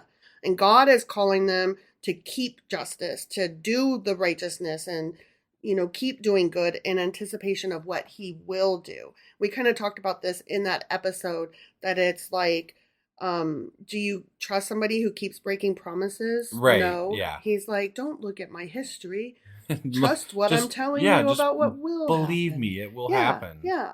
So then, even though I'm not talking directly to you. Right. I'm talking through a wild naked man. Right. And you have no way of actually knowing. Because there's lots of prophets running around claiming they speak my words. Not only lots of prophets, but there's lots of fucking gods. Yeah. Like, who the fuck am I supposed to listen to? You don't know. Right. So then right after that, he is talking about a promise for the foreigner and the eunuch, which is the outcast. Sure. And verses 4 and 5 say, "To the eunuchs who keep my Sabbaths, who choose what pleases me and hold fast to my covenant, to them I will give within my temple and its walls a memorial and a name better than sons and daughters. I will give them an everlasting name that will endure forever." So we mentioned at the time that this was interesting because it completely undid what had been stated in Leviticus, that Right. eunuchs could not enter the temples. Yeah, they're and- expanding their walls. They're expanding their reach. Mhm, mhm. Yeah. And even though we mentioned that, we didn't take in exactly how big a fucking deal that is. Okay. This presages the passing of the dominance of the Levitical order itself. Oh. Because, it was the Levites who were supposed to be the only ones able to Be in the temple. and do the ceremony, right? Right. And then other people could be in the temple. Well, now even the eunuchs and outcasts can. Got it. So this is like the beginning of the end of the Levitical order, Okay. which Right. I find very interesting. Like, I didn't put that together. Right. Well, in this, but that idea in and of itself lends to the fact that this is a human Mm-hmm. invention. Exactly. That this is a human production. Exactly. Because if it wasn't, there'd be no reason to have the Levites in the first place. Right. And then make those laws and then change them. Right. Yeah, that doesn't Right. make sense. It's just a political move that changes as the politics change. Right. Like, the politics were in such a way as that it made sense that the Levites held the power and did the thing. And then as over time they lost some of their power. Right. And the religion started spreading and become, less political and more faith-based, I guess you could say. Sure. It made sense for the religion to adapt. Yeah. And the politics changed. Right. So I found that so interesting. What the Bible, or what apologists for the Bible say, is that there seems to be a higher principle at work than the shadows of the Levitical law. And I'm like, that's so cute of you. Like, there's a higher principle at work. God can change his mind and change it because there's a higher principle at work. So And you're I'm saying God's principle in Leviticus was lower? right. Because it's all God. Yeah. This is all the Bible. If one is higher, one is lower. Right. So what are you saying, apologist? Yeah. That you're basically, I don't know. They have no problem throwing portions of the Bible under the bus, and then they're like, oh, that didn't matter because of this. It mattered at the time. God Right. knew. Yeah. God knew. There was a reason. Yeah. Yeah. But what was the reason? Why? Right. Why did that happen? Exactly. It doesn't actually make sense, guys. No, it doesn't track at all. So the next part is a promise to judge the blind leaders of God's people. And now we're starting to head into the watchmen of the question that we had. Yeah. Like, what the fuck? Okay. Okay. So he starts with a word to the beasts of the field. God invites the beasts of the field to a great feast to eat up the corpses of his enemies after they lay on the field of battle, Okay. which is kind of gross. Yeah. Right? Definitely. And then we get two notes, a word about the unfaithful leaders of Judah, and then a word from the unfaithful leaders of Judah. Okay. And when we were reading this through, I did not differentiate those because I didn't pick up on that. I didn't know. Right. So these notes, I think, will help us understand the chapter a little bit better. Sure. So a word about the unfaithful leaders of Judah. This is God talking. The leaders of God's people are blind. Judgment is on the way, but they don't see it, and they don't warn God's people because they're blind. They're blind. Right. Yeah. They don't fulfill their purpose as watchmen. Okay. They are ignorant, simply sleeping. So this is about the leaders. The watchmen were the leaders who were supposed to be protecting the people, not like just the guys at the gate. But this is one of my biggest. This is another one of my complaints, right? That the leaders, the people in charge of the regular people, they are not giving the right message according to the Bible, right? The Bible's saying these leaders of all the people of Israel are not giving the correct message. They don't understand what's going on. They're blindly doing this. They're incorrect, right? Yeah. So how the fuck How the fuck can there be accountability? Why is God forcing accountability on people that aren't even getting the correct fucking message? Right. Like, I'm sorry, why are you punishing the people who are just doing what they're supposed to do, following their leaders? Right. They have no idea what's correct and what's not because Right. there's so many counter ideas as to what is correct and what is not correct. Yeah. Yeah. And I just it's annoying. Yeah. Like the I whole agree. thing's annoying. I totally agree. So, that was a word about them. Now we get a word from the unfaithful leaders of Judah. Here's the note that I have. Okay. Worse than being passively ignorant and blind. So they're not just like, whatever, God's word doesn't mean anything. They are actively wicked. As judgment approaches, they simply drink and get drunk. Okay. So they're not just not following the rules, they're actively breaking them. Their blind faith in progress has replaced a reasoned faith in God. They are ripe for judgment while at the same time completely unprepared for that judgment. Okay. But again, like, says who? You know? Yeah, and you could compare.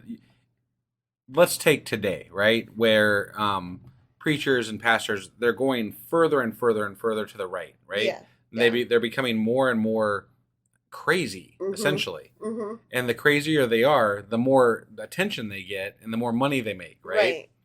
And the more the right-wing leadership adopts that Right. and encourages it. Yeah. But where the people that follow that person still think that person is correct. Yeah. You know, like they don't know to distinguish between this version of what God's message is versus that version of what God's message Right. is. They're all saying that they have God's message. Mm-hmm. Who is it that tells the layman, the regular person, Right. who is correct? And how are you supposed to see for yourself who is wrong and not correct? Like, the people like my parents, you know, they think they have the right message. Well, they're not leaders. They're, as you say, laymen. Right. You know, why shouldn't they believe their leader? Right. And right. then me and you as atheists, like, if we were to suddenly get involved with religion, which one would we choose? There's only like millions of different choices. Yeah, I mean, yeah. There's as many religions as there are people because each individual person has their own faith system. Really, that's as good of a reason as any as to not get involved in religion. Right. Like, which one? Exactly. Which one do I get involved in? Exactly. You know. Yeah, I don't have the light switch for that. Right. So that is what the Watchmen thing was about. And it felt to us, because of the way it read, that it came out of nowhere. But in understanding the note from the notes better, it actually was just part of a whole message. Got it. Okay. Okay. Yep. So then chapter 57, we get into further condemnation of Israel's idolatry. Okay. Yep. And don't And forget, they started talking about Moloch again and all kinds of yeah, shit. they did. Right? Yeah, they did. Yeah. So Judah's idolatry is like spiritual adultery, and this is about Israel's feudal idolatry. Okay. So, and they were even referencing adultery, weren't they? Yes. Yeah. Yes, that basically you're cheating on God. Right. And it's similar to humping around. Yeah. And, you know, put your pants back on or something. Sure. Put your pants on and go to church. So, in the persecution of the righteous, this is a carrying on the rebuke of Judah's leaders from the previous chapter. Okay. And God talks about the persecution of the righteous. In this case, it is persecution through neglect. Though the righteous were ignored and persecuted by the wicked leaders of Judah, God would not forsake them when they perished. So God is saying to those people that were still being good, even though their leaders sucked, don't worry, I got you. Right. And keep being good. But Right. I can't understand a God that can knock down an army of 185,000, but he can't knock out 5 fucking leaders. Yeah. You know, like, present himself to a nation and say, here I be. Yeah. You know? It's bullshit. It is bullshit. It's nonsense. Yeah. So then we get into the spiritual adultery of God's people. Okay. The wicked among God's people made fun of the righteous, mocking them, and God heard it. Here, God challenges them by asking, whomst the fuck do you think you are to mock anyone? Yeah. And he starts talking about how you guys came from sinners and you're all sinners. Right. And Because they were from sorceresses and all that other shit. prostitutes, but also every single one of us is born of sin. Right. You know, Yeah. we're born into the world already a sinner. Yeah, whatever. And so who the fuck do you think you are to make fun of anybody? Right. So here's where we're going to start getting into the trees. Okay? I know you're kind of like, what the fuck are you talking about, wife? Yeah, no, I don't recall trees, but okay. Well, that's because they mentioned them, but it was just so part of a larger sentence and not like something that stuck out. Okay. So, because I didn't notice it either. Sure. After I read this, I'm going to explain to you exactly how I stumbled accidentally upon this. Okay. Okay. So, verse 5 in chapter 57 says, "You burn with lust among the oaks and under every spreading tree. Ah, yeah. You sacrifice your children in the ravines and under the overhanging crags." Okay. So that's our interpretation. The King James Version says, "Offspring of falsehood, inflaming yourselves with gods under every green tree, slaying the children in the valleys." Okay. So very similar, but not the same. Yeah. The every green tree, under every green tree, for some reason it sounded familiar to me. It sounded like it was a book title. And so I started looking up Under Every Green Tree to see if that was a book title, because I was like, if it's not, I'm writing that down in my list of would make a great book title someday. Right. Like I actually have a list of those things that they would sound love to cool. make right. Yeah. I don't know what it would be about, but it would be called Under Every Green Tree. Right. That's how I accidentally stumbled upon this. Okay. Okay. Yeah. So, I'll get to that in a second. Anyway, God says that the people are hot with passion for other gods, worshiping them in the ritual worship places of Canaanite paganism. Okay. Okay. Under these trees, right? Yeah. A green tree or an evergreen, and I promise I'm going somewhere with this. Okay.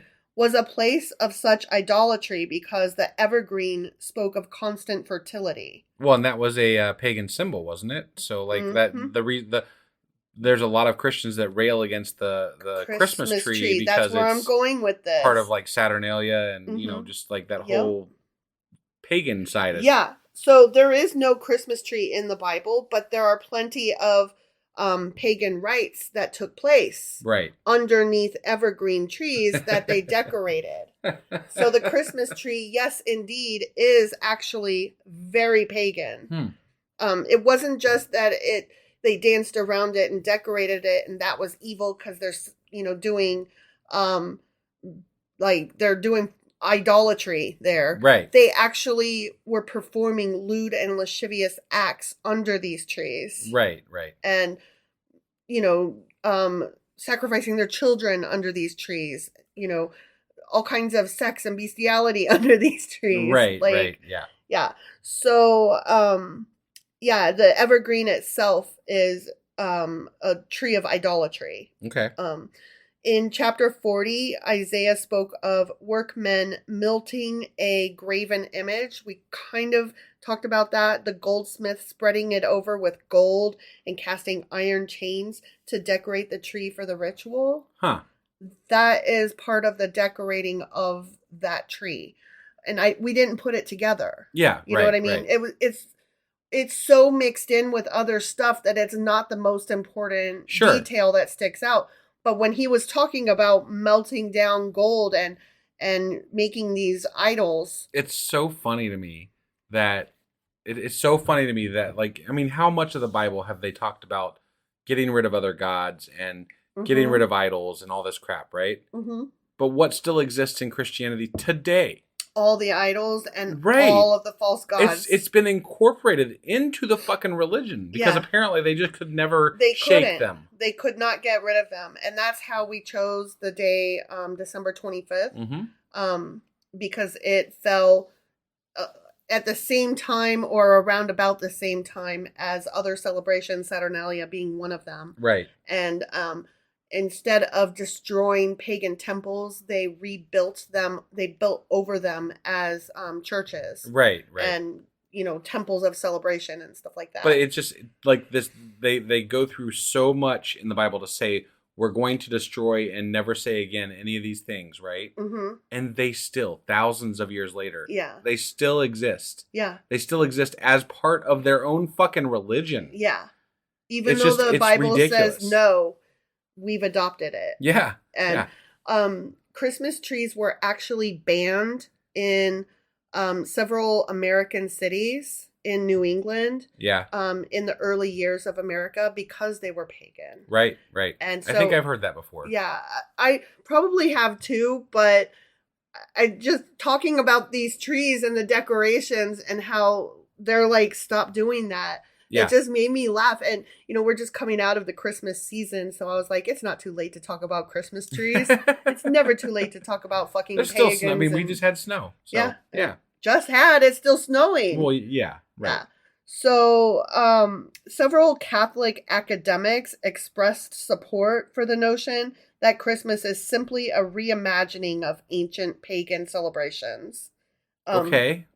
So, I mean, there have been academics who are in religion who have talked about, Right, but saying that is I mean, and there I'm is like, and how do you feel about that is the next question. right. How do you reconcile that against what the Bible says Right. about paganism, about idols, about other religions, about other gods?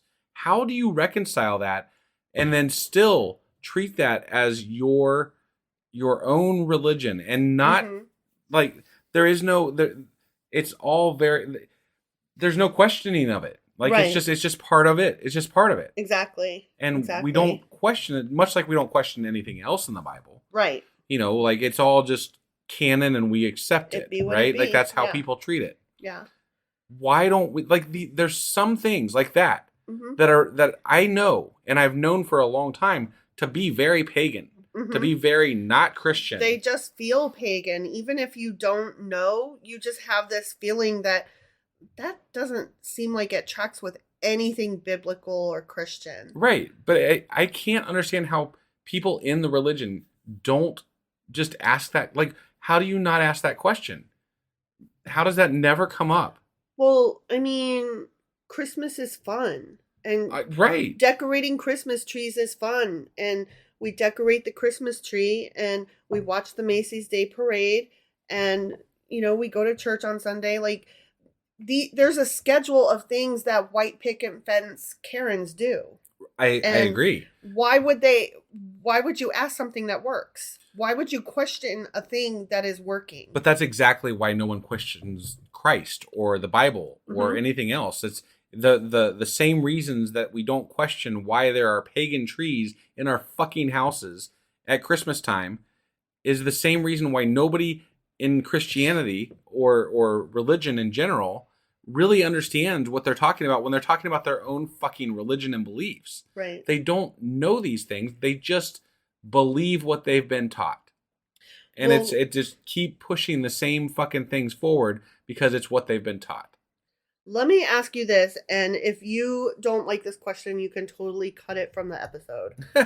We did not put up a Christmas tree this past Christmas. No, we didn't.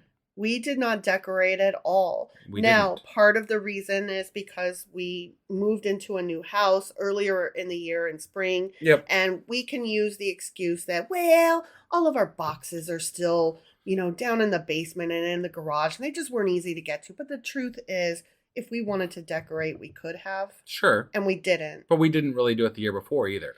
We did a very small scale. Yeah, we put a fucking slate thing up on a tree that said ass. Well, okay. So, I mean... There's a whole it was- story behind that, but okay.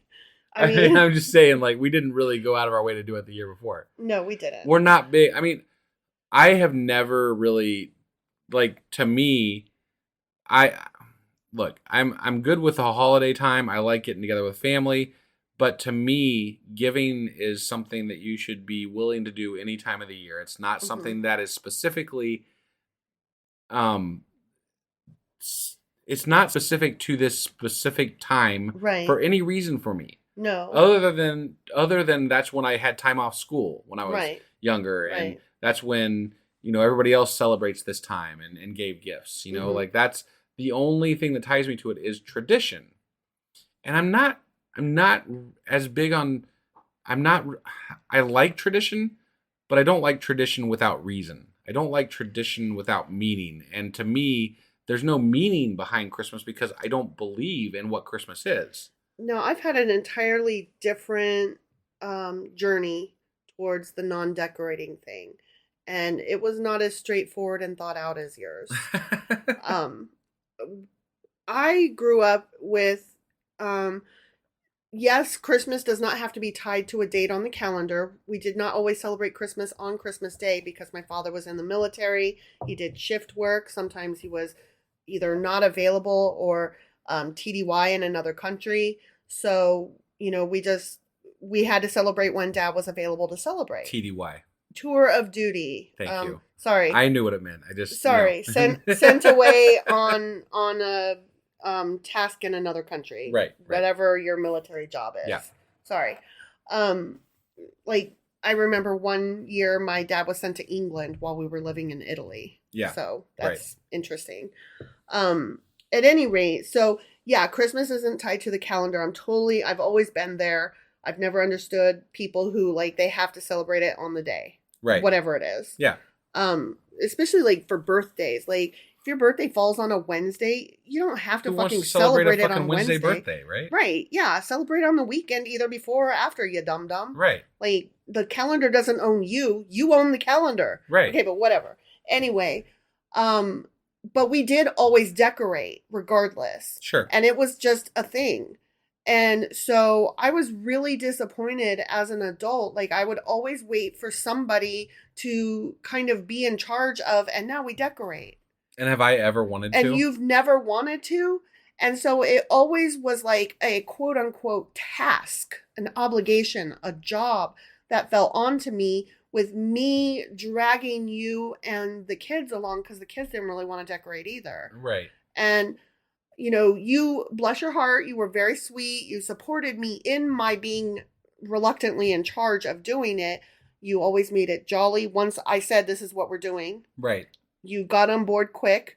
And we always play the Alvin and Chipmunk Christmas on our record player. Yep. Because that's just what you do when you're decorating. Definitely. And so, we try to create our own tradition. Sure. And I feel like we did a good job of that. But then as our last kid got older, and was less inclined, we were less inclined, it kind of seemed like, well, if nobody else is interested, I'm not going to do it. I was only doing it for y'all. Right. And y'all didn't want to do it. So why am I going to put myself out?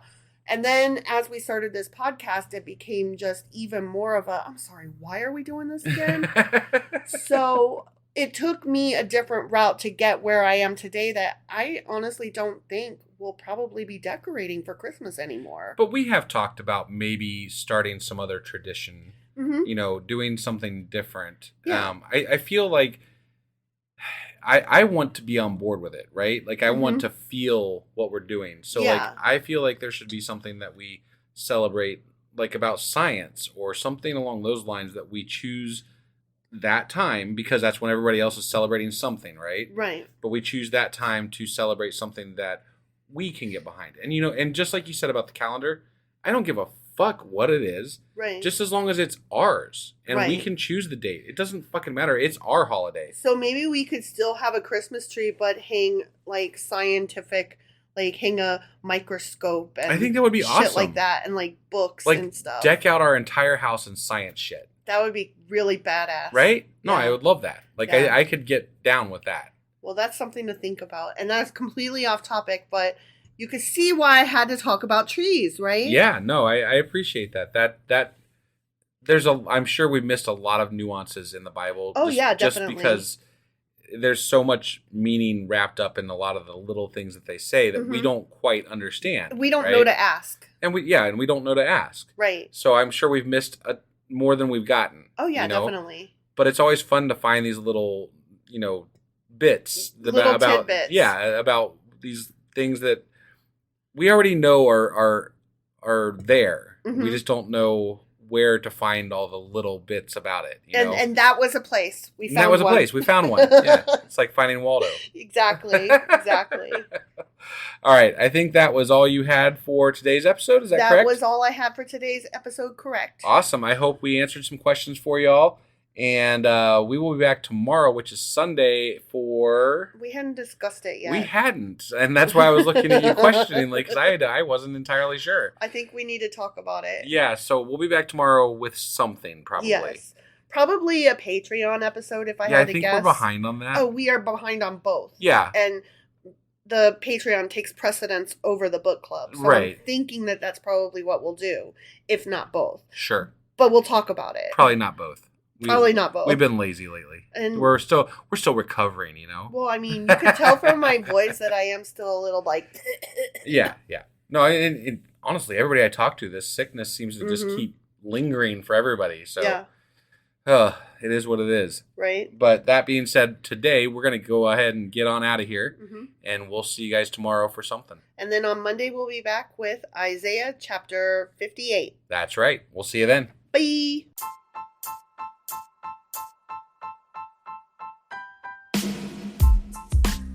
Hey, wife, I guess that's the end? But husband, that's just sad. It doesn't have to be. We are on lots of social media platforms like Twitter. Our handle there is sacrilegious_D. For D's nuts. Oh my God.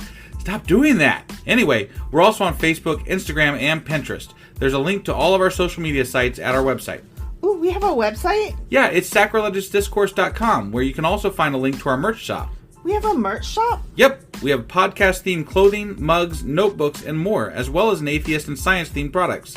Wow, our fans should really go check that out right now. Definitely. They can get in touch with us by sending an email to sacrilegiousdiscourse@gmail.com. But before they do that, we could really use some help. Oh yeah? With what? Well, it's not free running the podcast, and we need some financial support in order to get better equipment, which will free up time so we can concentrate on our podcast and our fans. Okay, so what should they do?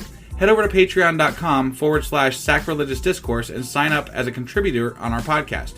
Supporters there receive additional bi-weekly episodes that we record just for our Patreon members for as little as $2 a month. Also, we'd really appreciate it if you would like and subscribe on whatever platform you're using. And Apple Podcast reviews help us out tremendously. Like and subscribe. Leave an Apple review. Join us on Twitter. Support us on Patreon. That's a lot of instructions. Don't forget to say thanks. Thanks. Okay, bye.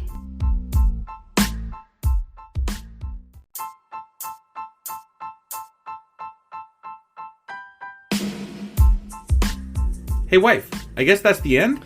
But husband, that's just sad. It doesn't have to be. We are on lots of social media platforms like Twitter. Our handle there is sacrilegious_D. For D's nuts. Oh my God. Stop doing that. Anyway, we're also on Facebook, Instagram, and Pinterest. There's a link to all of our social media sites at our website. Ooh, we have a website? Yeah, it's sacrilegiousdiscourse.com, where you can also find a link to our merch shop. We have a merch shop? Yep, we have podcast-themed clothing, mugs, notebooks, and more, as well as an atheist and science-themed products. Wow, our fans should really go check that out right now. Definitely. They can get in touch with us by sending an email to sacrilegiousdiscourse@gmail.com. But before they do that, we could really use some help. Oh yeah? With what? Well, it's not free running the podcast, and we need some financial support in order to get better equipment, which will free up time so we can concentrate on our podcast and our fans. Okay, so what should they do? Head over to patreon.com/sacrilegious discourse and sign up as a contributor on our podcast. Supporters there receive additional bi-weekly episodes that we record just for our Patreon members for as little as $2 a month. Also, we'd really appreciate it if you would like and subscribe on whatever platform you're using. And Apple Podcast reviews help us out tremendously. Like and subscribe. Leave an Apple review. Join us on Twitter. Support us on Patreon. That's a lot of instructions. Don't forget to say thanks. Thanks. Okay, bye.